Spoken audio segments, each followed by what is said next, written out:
Head of the Office of the President of Ukraine, Andriy Yermak, who was dismissed yesterday by Volodymyr Zelensky, announced that he is going to the front because he is an honest man who has been slandered. But the most interesting thing is Yermak's statement that those who knew the whole truth did not defend him. And this leads to the statement that Yermak might have something on President Zelensky's team that he could use against him in the future. At the same time, sources in law enforcement agencies report that the National Anti-Corruption Bureau of Ukraine and the Specialized Anti-Corruption Prosecutor's Office seized several phones and laptops during searches of the former head of the president's office, Andriy Yermak. It's still unclear what's on them. Meanwhile, The Economist writes that the now former head of the president's office, Andriy Yermak, who accumulated enormous power during his time in the office, has made quite a few enemies and has become the most prominent figure in Mindichgate. He was shocked when he learned Volodymyr Zelensky decided to fire him. The publication writes, quote, "For years, Yermak was considered a man too powerful to fall." At the same time, the New York Times writes that the resignation of Andriy Yermak opens up the possibility for radical changes in Ukraine, leaving Zelensky without a figure who would ensure discipline in the country's competitive politics. Meanwhile, Russia is always looking for weak spots that it can exploit. And now the Kremlin is already stating that a political storm has begun in Ukraine, which the unwashed Russians want to try to take advantage of.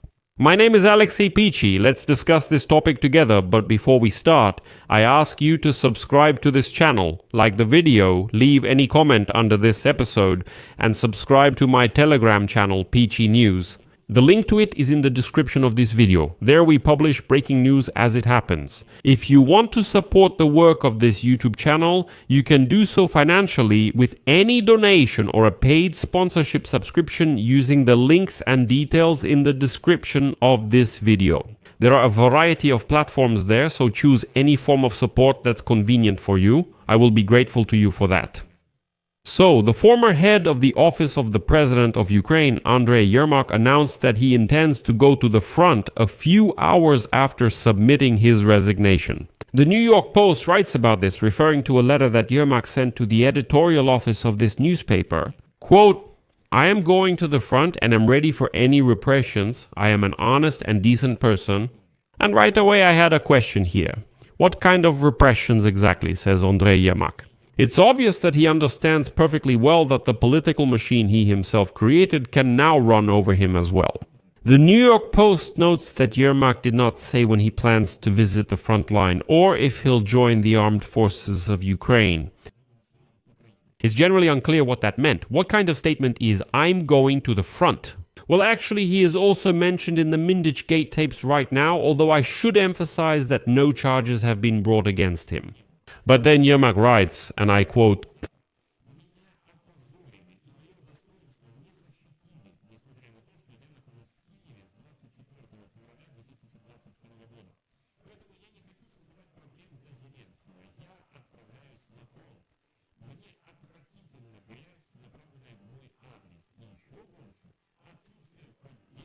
and this is another twist.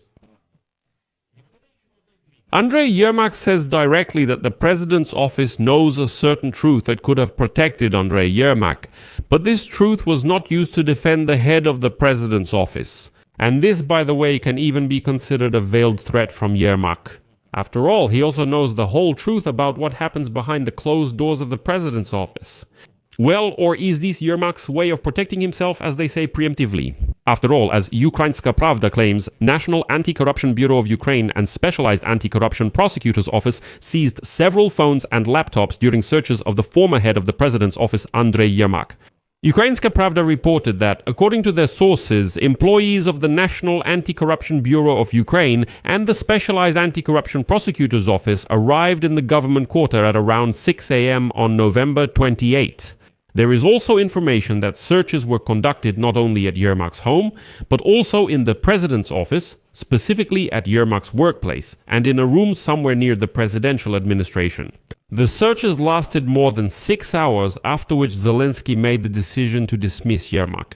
On November 28, the president of Ukraine, Volodymyr Zelensky, announced that Yermak had submitted his resignation. And as The Economist writes, the now former head of the president's office, Andriy Yermak, who accumulated enormous power during his time in office, made many enemies and became the most prominent figure in Mindichgate. He couldn't believe it when he found out that Volodymyr Zelensky had decided to fire him. Quote, Yermak continues to deny his involvement in Mindichgate, but his position at the center of Ukrainian politics made him an obvious target for those who wanted his downfall. He is also accused of playing a key role in the reckless attempt to strip National Anti-Corruption Bureau of Ukraine and Specialized Anti-Corruption Prosecutor's Office of their independence. That's why Yermak was one of the most popular figures mentioned by protesters on their signs when they took to the streets this summer. During his time managing the president's office, he found a way to appoint loyal people to key positions, those who reported directly to him. Those who resisted this hierarchy, including Foreign Minister Dmytro Kuleba and the head of military intelligence Kirilo Budanov, faced problems. But now, as you understand, there are also those who are sure that Yermak became a victim of unpopular decisions made by the president himself. They say that Volodymyr Zelensky kept Yermak in the position as a possible scapegoat if necessary. And here are Yermak's words that he was not protected. Those who know the truth may point to exactly this. Sorry, Yermak could have been used. Yermak held a key position in negotiations with the United States on the ceasefire in Ukraine and led the Ukrainian delegation at these consultations. Volodymyr Zelensky stated Ukraine will be represented at the negotiations by the Chief of the General Staff, the Secretary of the National Security and Defense Council, and members of the Ministry of Foreign Affairs and Intelligence. Rustem Umerov and Kirilo Budanov will now play a key role in the Ukrainian delegation. The investigation, which included searches at Andriy Yermak's residence, concerns embezzlement at Energoatom's Komsomol branch. According to National Anti-Corruption Bureau of Ukraine, the scheme was led by Volodymyr Zelensky's former business partner Timur Mindich, and the potential beneficiaries were high-ranking officials. The case materials also noted that Rustem Umerov, Secretary of the National Security and Defense Council, was questioned as a witness on November 25. And now it can be assumed that Yermak's dismissal was an attempt to restore public trust. But on the other hand, this triggers turbulence in politics, which the Kremlin is already trying to take advantage of.